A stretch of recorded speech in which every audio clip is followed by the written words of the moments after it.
शेखर ई study में आप सभी का स्वागत है। प्रिय विद्यार्थियों, हमारे इस ऑनलाइन इंस्टीट्यूट के माध्यम से आप सभी को गणित और हिंदी विषय का आधारभूत तरीके से अध्यापन कराया जाता है, जिसमें कहीं अगर थोड़ी बहुत त्रुटि हो जाती है तो उसके लिए हम क्षमा प्रार्थी हैं और इस संबंध में आपके सुझाव आमंत्रित हैं। धन्यवाद।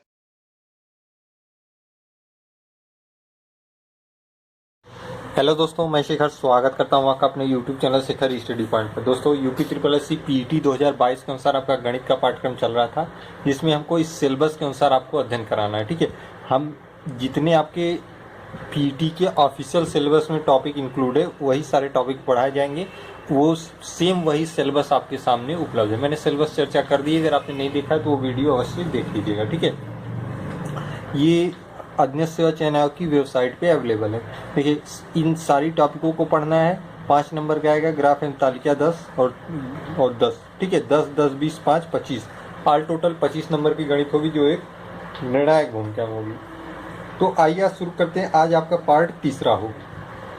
देखिए, हमने संख्याओं के विषय में देख लिया है प्राकृतिक, पूर्ण, पूर्णांक, सम, विषम, अभाज्य, भाज्य, सह अभाज्य तथा रामानुजन संख्या। ठीक है, 2 पार्ट तक आए थे आपके। दोनों पार्टों में आपने इन सभी टॉपिकों का अध्ययन कर लिया है। अब आपको आगे ले चलेंगे परिमेय अपरिमेय संख्याओं के बारे में, और फिर वास्तविक संख्याएं, अवास्तविक संख्याएं और बहुत सारे टॉपिकों के बारे में। ठीक, आपको एकदम डीपली से आपके सिलेबस में तो केवल पूर्ण संख्या लिखा है, लेकिन आपको संपूर्ण संख्या बता दी जा रही है। ठीक है, लिखा तो पूर्ण ही संख्या के बारे में, लेकिन आपको जानकारी संपूर्ण संख्याओं की दी जा रही है, ताकि आपका बेस मजबूत हो जाए। कभी कभी ऐसा होता है कि सिलेबस के अलावा भी प्रश्न पूछ दिए जाते हैं, जो आपको थोड़ा सा कठिनाई हो सकती है। ठीक है, तो आइए शुरुआत करते हैं परिमेय संख्याओं के बारे में। देखिए, परिमेय संख्या ऐसी संख्याएं जिन्हें हम p बाई क्यू के रूप में व्यक्त कर सकें। ऐसी संख्याएं जिन्हें हम p बाई क्यू के रूप में व्यक्त कर सके, वे संख्याएं क्या होती है? परिमेय संख्या होती है। p बाई क्यू मतलब आप एक तरीके से भिन्न पढ़े होंगे ना। p होता है इसका अंश और q हर। ठीक है, सिंपल वे में समझिए। ये क्या होता है? अंश होता है और ये होता है हर। अगर संख्या आप इस रूप में लिख पा रहे हैं तो संख्या परिमेय होगी। अगर आप संख्या को इस रूप में लिख पा रहे हैं तो संख्या परिमेय होगी। जैसे अगर आप लिख दें 7/11। ठीक है, यहाँ पे एक शर्त है, मैंने लिखा नहीं है, जहां Q नॉट इक्वल टू 0, अर्थात यह हर शून्य नहीं होना चाहिए। ठीक है, ऐसी संख्या जिन्हें हम p बाई क्यू के रूप में व्यक्त कर सके, अर्थात इस रूप में हम लिख सके जहां Q नॉट इक्वल टू 0, मतलब Q बराबर 0 नहीं होना चाहिए। जैसे देखिए 7/11, 7 अंश है, 11 हर है। ठीक है, ये संख्या परिमेय संख्या है, क्योंकि आप यहाँ पे देखिए Q बराबर क्या है। अगर आपसे पूछ दें तो P बराबर 7 है और Q बराबर 11 है, तो ये शर्त पूरी कर रहा है। 7/11 ऐसी संख्या जिन्हें हम p बाई क्यू के रूप में देखिए। अब इससे ज़्यादा छोटा नहीं कर सकते, 7/11 को और छोटा नहीं कर सकते, और ना ही यहाँ पे q इक्वल टू 0 है। ठीक है, बराबर नहीं, 0 के बराबर नहीं, q का मान 11 है, तो ये संख्या क्या है? परिमेय संख्या। अगर हम 7/0 लिख दें तो यहाँ पे दिया है शर्त क्या? q बराबर 0 नहीं होना चाहिए, लेकिन यहाँ पे देखिए q बराबर 0 है, तो ये संख्या परिमेय संख्या नहीं है। ठीक है, अर्थात हर में 0 आ जाएगा तो परिमेय संख्या नहीं होगी। ठीक है, अब अगर हम लिख दें 0/1 तो ये परिमेय हो जाएगी। ये संख्या क्या हो जाएगी? परिमेय की कैटेगरी में आ जाएगी। 8/1 परिमेय आ जाएगी, हालांकि इसका मान होता है 8। चाहे जैसे कोई भी एक संख्या ऐसे लिखेंगे तो इसके हर में हमेशा 1 होता ही है, तो ये सारी संख्या क्या है? परिमेय संख्या है। ठीक है, ये क्या है? परिमेय सारी संख्या है। लेकिन हर में अगर 0 आ गया तो परिमेय नहीं होगी, क्योंकि q 0 के बराबर नहीं होना चाहिए। ठीक है, तो इस चीज़ को आप बिल्कुल ध्यान में रखेंगे। अगर आपको केवल 6 लिखा है तो भी ये परिमेय है, क्योंकि आप जानते हैं 6 के एक बाय में एक रूप में हर होता है। ठीक है, ये हमेशा रहता है। अब देखिए, परिमेय संख्या से संबंधित कुछ महत्वपूर्ण नियम जान लीजिए। मैं यहाँ पे लिख देता हूँ। प्रत्येक, आपने पूर्णांक के बारे में पढ़ ही लिया है। ठीक है, मैंने पूर्णांक के बारे में बता दिया है। प्राकृतिक, पूर्ण, पूर्णांक, ये संख्या मैं बताते आ रहा हूँ। अगर आपने शुरू के वीडियो नहीं देखे हैं तो जरूर देख लीजिएगा, ये पार्ट तीसरा है। ठीक है, इसके पहले के पार्ट 1 और पार्ट 2 अवश्य देख लीजिएगा। प्रत्येक पूर्णांक एक परिमेय प्रत्येक पूर्णांक एक परिमेय संख्या है। ठीक है, इसका मतलब क्या है, पूर्णांक क्या होता है। अगर मैं पूछूं आपसे पूर्णांक क्या होता है तो अब मैं बता चुका हूं, अगर आपने नहीं पढ़ा है तो आप बता नहीं पाएंगे। पूर्णांक अर्थात जीरो की इधर धनात्मक अनंत तक और जीरो की इधर ऋणात्मक अनंत तक, ये सारी संख्या क्या है, पूर्णांक है। और ये संख्या परिमेय भी है। ये आपका नियम है, प्रत्येक पूर्णांक एक परिमेय संख्या है। मतलब ये सारी संख्याएं अनंत तक, ये भी जितनी इस रूप में लिखी जाएंगी ये क्या होंगी, ये परिमेय भी होंगी, पूर्णांक भी होंगी। ठीक है, इस चीज को आप जानते रहिए, इस नियम को जानते रहिए। प्रत्येक पूर्णांक एक परिमेय संख्या है। ठीक है, मतलब ये इस तरीके की जैसी संख्या आएंगी सब परिमेय। क्यों, देखिए 4 के बाई 1 लिख सकते हैं। ठीक है, 0 के बटे 1 लिख सकते हैं, क्योंकि हमने देखिए यहाँ पे बता रखा है। -2 के बटे 1 लिख सकते हैं, -1 के बटे 1 आप ये नहीं लिख सकते 1/0, ये गलत हो जाएगा। ठीक है, बाई में 0 नहीं आना चाहिए, क्योंकि आपकी शर्त ये है। ठीक है, ये गलत हो जाएगा। लेकिन अब जैसे केवल 6 था, यही 6 तो यहाँ भी आएगा ना, 4 के बाद 5, 5 के बाद 6, तो कोई ये अलग और ये अलग नहीं, इसी चीज को बताया गया है, यही चीज यही सेम। ठीक है, बाई 1 करके लिख सकते हैं। तो आप जानते रहिए, अगर संख्या p/q के रूप में लिखी जा रही है और q ≠ 0 है तो वो संख्या परिमेय संख्या होगी। ठीक है, अब अपरिमेय संख्या की बारी आई। ऐसी संख्याएं जिन्हें हम p/q के रूप में नहीं लिख सकते वो अपरिमेय संख्या होती है। जस्ट इसी का विपरीत है। अब p/q के रूप में किसे आप नहीं लिख सकते भाई, देखिए p/q के रूप में आप आप तो करणी के जितने मान हैं, अगर हम करणी में 2 लिख दें। ठीक है, ऐसी संख्याएं जिन्हें हम p/q के रूप में व्यक्त नहीं कर सकते। अब करणी में 7 लिख दें, करणी में 99 लिख दें, ये क्या, इन्हें हम p/q के रूप में व्यक्त नहीं कर सकते। तो ये क्या है, अपरिमेय संख्या है। ये संख्या क्या है, अपरिमेय संख्या। मतलब जो अंडर रूट की मान आते हैं वो सारी क्या होती है, अपरिमेय संख्या होती है। ठीक है, तो यहाँ पे देखिए एक चीज को ध्यान रखिएगा, अक्सर जो अंडर रूट में मान आएगा वो सारी अपरिमेय संख्या होंगी, चाहे अंडर रूट 3 आ जाए, चाहे अंडर रूट 8 आ जाए। ठीक है, इसको सॉल्व भी करेंगे तो भी ये अंडर रूट में ही रहेगा। ठीक है, तो ये सारी क्या है, अपरिमेय संख्या, क्योंकि आप इन्हें p/q के रूप में व्यक्त नहीं कर सकते। ठीक है, बाकी ये इस तरीके की, देखिए इसीलिए यहाँ जी हो गया पूर्णांक का। पूर्णांक मतलब चाहे वो माइनस का रूप हो, चाहे प्लस की रूप की संख्या हो, चाहे 0, वो सारी संख्याएं परिमेय होंगी। लेकिन अगर करणी का रूप आ गया तो वो संख्या क्या होगी, अपरिमेय होगी। ठीक है, इस चीज को आप ध्यान दीजिएगा। थोड़ा सा मैं और बता दूं, यहाँ पे कुछ फैक्ट होता है, इसे आप नोट कर लीजिए। पाई जो होता है, पाई आगे जो मैथ में आप पढ़ेंगे, एक अपरिमेय संख्या है, एक अपरिमेय है।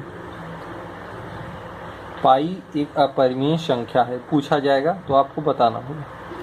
ठीक है, लेकिन पाई का मान आप जानते हैं, पाई का मान होता है 22/7। पाई का मान 22/7 होता है। अगर आप गणित पढ़े होंगे जानते होंगे, ना जानते हो जान लीजिए। अब इस 22/7 को आप p/q के रूप में लिख सकते हैं और इससे ज़्यादा छोटा भी नहीं कर सकते। ठीक है, तो जब ये p/q के रूप में लिखा जाएगा तो आप यहाँ एक चीज़ और लिखिएगा, लेकिन पाई का मान जो 22/7 होता है यह एक परिमेय संख्या है, परिमेय संख्या है। ठीक है, पाई एक अपरिमेय संख्या है, लेकिन पाई का मान 22/7 क्या है, ये परिमेय संख्या है। इस चीज को ध्यान दीजिएगा, पाई भले ही अपरिमेय लेकिन पाई का मान परिमेय संख्या है। ठीक है, तो इस चीज को ध्यान देंगे तो आपका बेहतर समझ में आ जाएगा। तो परिमेय अपरिमेय समझ में आ गया होगा, उम्मीद करता हूँ। कुछ चीजें और हैं, उन्हें भी देख लेते हैं। परिमेय तथा अपरिमेय से संबंधित कुछ और फैक्ट देख लीजिए। अगर हम एक परिमेय संख्या, ठीक है, अगर एक हम परिमेय संख्या और एक अपरिमेय संख्या, ठीक है, इन दोनों को अगर हम जोड़ देते हैं, जो मान आएगा वह अपरिमेय संख्या होगा। वह क्या होगा, अपरिमेय संख्या होगा। ठीक है, अगर आप एक परिमेय संख्या के साथ एक अपरिमेय संख्या जोड़ देते हैं तो जो मान आएगा वो अपरिमेय संख्या होगा। जैसे परिमेय संख्या क्या होती है, जैसे हम ले लें 7, भाई 7 के बाई 1 परिमेय होता है। अपरिमेय क्या, मैंने कहा कोई अंडर रूट, जैसे अंडर रूट 2 लिख लीजिए। अब जब ये ऐड करेंगे तो होगा 7 + अंडर रूट 2। अब ये क्या हो गया, ये अपरिमेय होगी, क्योंकि अंडर रूट इसके साथ है, इसे आप परिमेय के रूप में p/q के रूप में नहीं लिख सकते। तो परिमेय संख्या और अपरिमेय संख्याओं का योग हमेशा क्या होता है, अपरिमेय संख्या होता है। ठीक है, इस चीज को आप जानते रहिए। इसी तरीके से घटाना भी, ठीक है, दिख रहा होगा, मैं लिख देता हूँ, परिमेय संख्या माइनस अपरिमेय संख्या, मतलब परिमेय संख्या और अपरिमेय संख्या का घटाना भी क्या होता है, अपरिमेय होता है, अपरिमेय संख्या होता है। इसी चीज को देखिए 7 है, 7 में अगर हम 2 घटा दें मतलब √2, परिमेय संख्या माइनस अपरिमेय संख्या, मान होगा 7 माइनस √2, एक अपरिमेय संख्या, ये भी एक अपरिमेय संख्या। ठीक है, तो परिमेय और अपरिमेय का योग अपरिमेय संख्या होता है, परिमेय और माइनस अपरिमेय का मान जो होता है वो भी अपरिमेय संख्या होता है। ठीक है, इसी के साथ गुणा वाला भी देख लीजिए,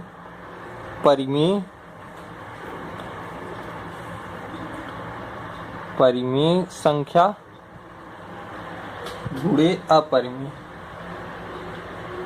ठीक है, परिमेय संख्या गुणे अपरिमेय का जो मान आएगा वो अपरिमेय होगा। ठीक है, ये आपसे पूछे जा सकते हैं। जैसे परिमेय संख्या हो गई आपकी 2 और अपरिमेय संख्या हो गई मान लीजिए 9, तो ये जब गुणा करेंगे 2√9 आएगा, ये अपरिमेय है। एक परिमेय संख्या से दूसरी अपरिमेय संख्या का गुणा करेंगे तो जो मान आएगा वो अपरिमेय होगा। ठीक है, अब यही भाग देंगे, परिमेय संख्या भागे अपरिमेय संख्या। ठीक है, अगर भाग देंगे तो भी जो मान आएगा, परिमेय संख्या क्या होती है 2, अपरिमेय संख्या मान लीजिए यही उदाहरण लीजिए माने, अब ये भी क्या है, ये अपरिमेय है। ठीक है, ये p/q का रूप नहीं, ये अपरिमेय है क्योंकि √, इसमें लगा हुआ है। ठीक है, तो परिमेय संख्या का गुणा अपरिमेय संख्या से करेंगे तो मान आएगा अपरिमेय संख्या, परिमेय संख्या में अपरिमेय संख्या से भाग देंगे तो भी मान आएगा अपरिमेय संख्या। ठीक है, ये चारों चीज आप जानते रहिए, उदाहरण के साथ मैंने बता दिया, आपको कहीं दिक्कत नहीं होगी। ठीक है, अब आइए अगला देखते हैं। देखिए, परिमेय अपरिमेय के बाद हम पढ़ेंगे वास्तविक संख्याएं। वास्तविक संख्याएं क्या होती है?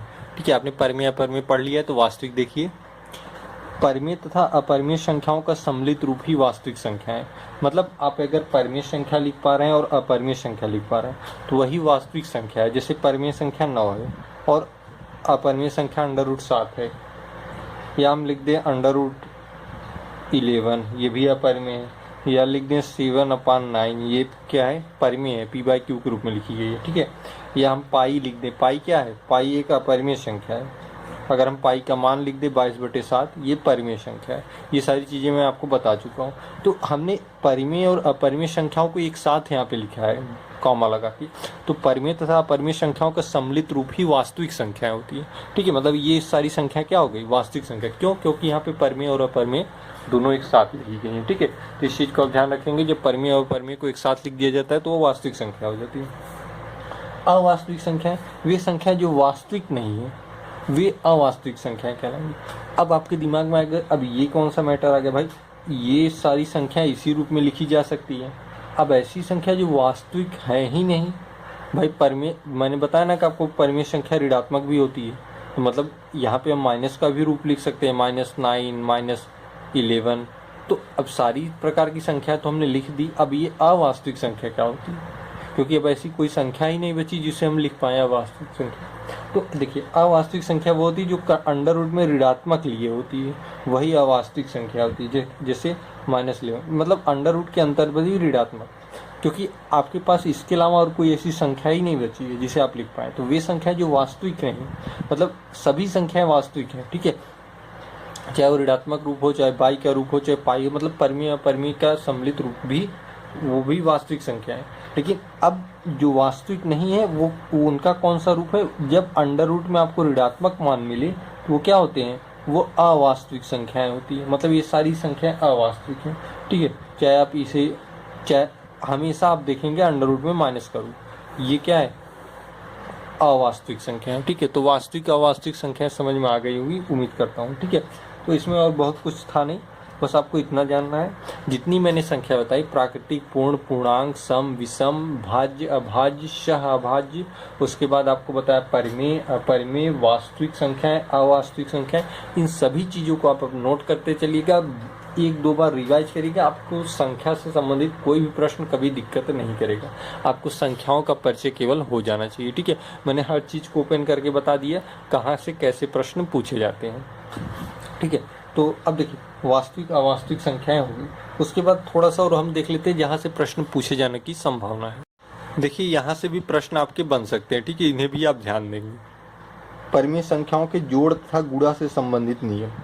ठीक है, अब देखिए योगात्मक तत्समक, योगात्मक तत्समक क्या होता है अगर आपसे पूछ लेगा, अगर हम शून्य को किसी संख्या के साथ जोड़ या घटा दें तो उसके मान में कोई परिवर्तन आएगा? नहीं आएगा। मान लीजिए कोई संख्या है 7, अगर हम इसमें 0 जोड़ दें तो क्या इसका मान बदल जाएगा? नहीं बदलेगा। 7 में 0 जोड़ेंगे 7 ही आएगा। मान लीजिए यही 7 में हम -0 कर दें, क्या मान परिवर्तित हो जाएगा? कुछ नहीं बदलेगा, वही रहेगा। कोई भी संख्या हो, अगर हम उसमें, अगर हम शून्य को मतलब 0 को किसी भी संख्या में जोड़ दें या घटा दें तो उसके मान में कोई परिवर्तन नहीं होता, इतना आप जानते हैं। तो ये 0 क्या हुआ?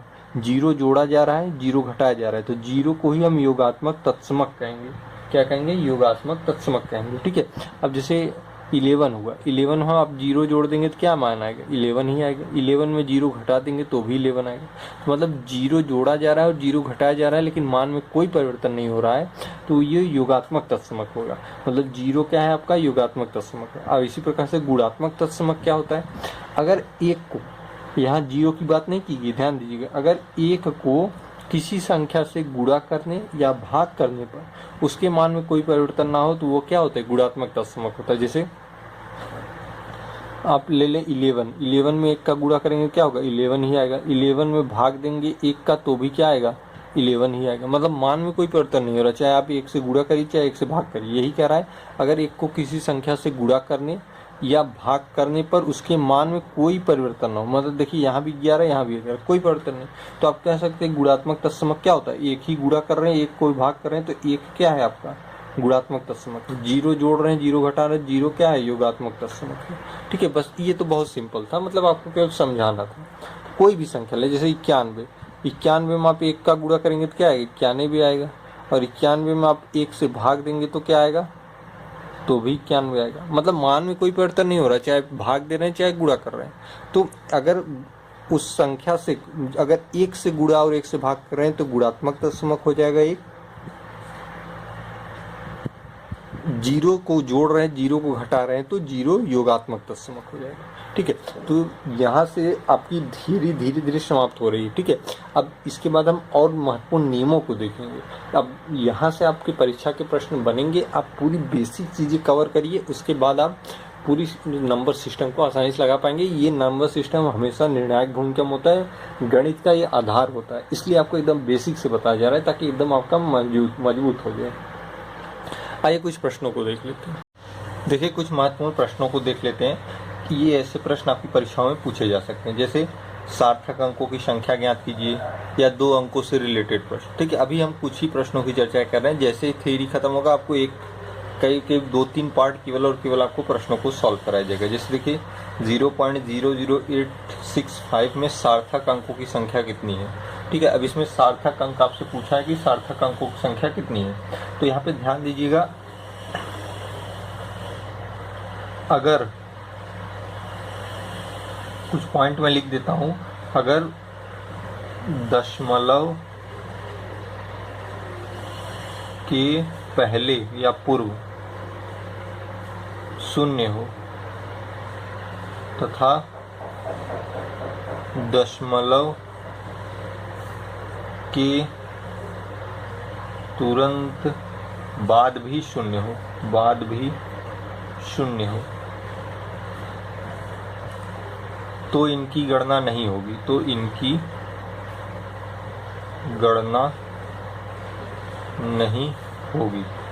ठीक है। अब इसका मतलब क्या है? जैसे संख्या है ना ये 0.00865, अब पूछा है सार्थक अंकों की संख्या कितनी है। ठीक है, इसमें सार्थक अंक आपको बताने। देखिए अगर दशमलव के पहले 0 हो, देखिए दशमलव यहाँ है, इसके पहले क्या है? 0 है, तथा दशमलव के तुरंत बाद भी 0 हो, देखिए दशमलव के तुरंत बाद भी ये 0 है, 2 है, क्रम से है 2 है, तो इनकी गणना नहीं होगी, मतलब इनकी गणना नहीं होगी। अगर आपसे पूछेगा सार्थक अंक तो केवल और केवल आप 1 2 3 सार्थक अंक इसमें कितने हैं? सार्थक अंक इसमें केवल 3 माने जाएंगे, केवल और केवल 3 माने जाएंगे, क्योंकि दशमलव के पूर्व भी 0 है, दशमलव के तुरंत बाद भी 0 है, तो इन सभी शून्यों की गणना नहीं होती। उसके बाद जितने अंक होते हैं, जैसे इसके बाद के अंक हैं, उन्हीं को सार्थक अंक माना जाता है। तो 0.00865 में सार्थक अंक कितने हैं? 3 है, ये आपका आंसर होगा। ठीक है, अब इसमें कुछ और क्वेश्चन देखिए, जैसे 9.085। अब इसमें पूछे मैं सार्थक अंक, बस शर्त आपको केवल और केवल ये याद रखनी है, अगर ये कंडीशन है तभी, जैसे इस प्रश्न में है। अब यहाँ देखिए दशमलव के पहले क्या है, शून्य ना हो के अंक है, क्या है, कोई अंक है, और दशमलव के तुरंत बाद क्या है, शून्य है। तो अब सार्थक अंक की जब आप गणना करेंगे तो इस शून्य को भी गिनेंगे, और ये अंक है तो इसकी भी गिनती होगी, ये अंक है, ये अंक है, ठीक है, ये शून्य भी अंक है, इसकी भी गणना होगी। तो सार्थक अंक कितने हो जाएंगे, 1 2 3 4 हो जाएंगे, ये आपका आंसर हो गया, ठीक है। अब एक कंडीशन और हो सकती है इसकी, 6.9502। अब मैं सार्थक अंक पूछूं, मैं सार्थक अंक, अब देखिए दशमलव के पूर्व भी शून्य है और दशमलव के बाद में भी अंक है, सॉरी, दशमलव के पहले भी अंक है, दशमलव के बाद में भी अंक है, और शून्य यहाँ पे है। तो ऐसा नहीं कि इसको छोड़ देंगे, इसकी भी गणना होगी। मतलब सार्थक अंक पूछेगा तो 1 2 ये 3 ये 4 ये 5, 1 2 3 4, मतलब कुल सार्थक अंक 5। शून्य तभी छोड़ा जाएगा जब दशमलव के पूर्व भी हो और दशमलव के तुरंत बाद भी हो, ठीक है, तो वो शून्य छोड़ दिए जाएंगे। लेकिन दशमलव के तुरंत बाद होने से भी पहले अगर कोई अंक है तो इसकी गणना होगी, ठीक है। दशमलव शून्य अगर बीच में आता है तो भी गणना होगी, ठीक है। अगर संख्या ऐसे दे दे 50.9, सॉरी यहाँ शून्य कर दीजिए, 50.098, अब क्या गणना होगी, बिल्कुल होगी, क्योंकि ये अंक लग गया है, ठीक है। अब दशमलव के पूर्व शून्य है लेकिन उसके पहले भी अंक है और तुरंत बाद भी शून्य है, बाद में अंक है। तो अब इसमें मैं सार्थक अंक पूछेगा, जब इसमें सार्थक अंक पूछेगा तो एक ये भी गणना होगी, क्योंकि इसकी गणना की जाएगी, ये शर्त अब नहीं फॉलो होगा, क्योंकि इसके पहले अंक आया है तो ये भी गणना होगा, ये भी गणना होगा, ये भी, ठीक है। 1 2 3 4 5 सार्थक अंक कितने हो जाएंगे, 5 हो जाएंगे, ठीक है। अब इससे ज़्यादा कंडीशन नहीं होगी, इतना ही आपके एग्जाम में बहुत है, ठीक है। तो आप इन सारी चीज़ों को जान लीजिए। सार्थक अंक पूछेगा, थोड़ा सा उलझाऊ टाइप कर देगा तो आप परेशान हो जाएंगे, ठीक है। केवल और केवल इसे जानते रहिए, जो ये शर्त है। उसके बाद जितने भी प्रकार आएंगे मैंने बता दिए, दशमलव चाहे बाद शून्य आए, चाहे इधर उधर आए, अंक आ जाए या बीच में शून्य आ जाए, ठीक है। तो यही सारी कंडीशनें बनती हैं। एक प्रश्न और है, उसे भी देख ले। 2 अंकों की एक संख्या के अंकों का योग 9 है, इनमें से 27 घटा देने पर संख्या के अंक आपस में बदल जाते हैं, तो वह संख्या कितनी है। 2 अंकों की एक संख्या में अंकों का योग 9 है, ठीक है। ये देखिए विकल्प से भी लग सकता है, बाकी आप चाहे तो थ्योरी के माध्यम से भी लगा सकते हैं। देखिए 2 अंकों की एक संख्या में अंकों का योग 9 है, तो देखिए आपका विकल्प में 2 अंकों की संख्या 81, 63 और 54 दिया, इनमें से कोई नहीं दिया। तो अंकों का योग 9 है, देखिए इसके भी अंकों का योग 9 है, 8 1 9, 6 3 9, 5 4 9, तीनों में एक ही कंडीशन फॉलो हो रही है। लेकिन इनमें से 27 घटा देने पर संख्या के अंक आपस में बदल जाते हैं। क्या आप 81 में 27 घटाएंगे तो अंक बदल जाएगा, 18 आएगा, नहीं आएगा, ये 18 नहीं आएगा। मैंने 18 इसलिए लिखा क्योंकि 81 को अब अगर उल्टा कर देंगे तो 18 हो जाएगा, लेकिन ये आप 27 इस शर्त के अनुसार घटाएंगे तो 18 नहीं आएगा, इसलिए यह विकल्प गलत है। क्या 63 में 27 घटा देने पर 36 आएगा, घटा के देखिए, 13 में से 7 गया 6 और 5 में से 2 गया 3, ये आ जाएगा, ठीक है। अर्थात ये पूरी शर्त फॉलो कर रहा है, ये विकल्प आपका सही हो जाएगा, बाकी सबको चेक करने की जरूरत नहीं है। 2 अंकों की एक संख्या है, 2 अंकों की एक संख्या है क्या, 63, अंकों का योग 9 है, देखिए 6 और 3 9, ये शर्त पूरी हो गई। इनमें से 27 घटा दें, 27 घटा दें तो संख्या के अंक आपस में बदल जाते हैं। जब 27 घटाएंगे तो आ जाएगा 36, देखिए 6 3 था, 3 6 हो गया, बदल गया, ये भी शर्त पूरी हो गई। तो संख्या कौन सी है, 63, ठीक है। ये विकल्प से भी लग जाता है। अगर मान लीजिए विकल्प ना हो आपके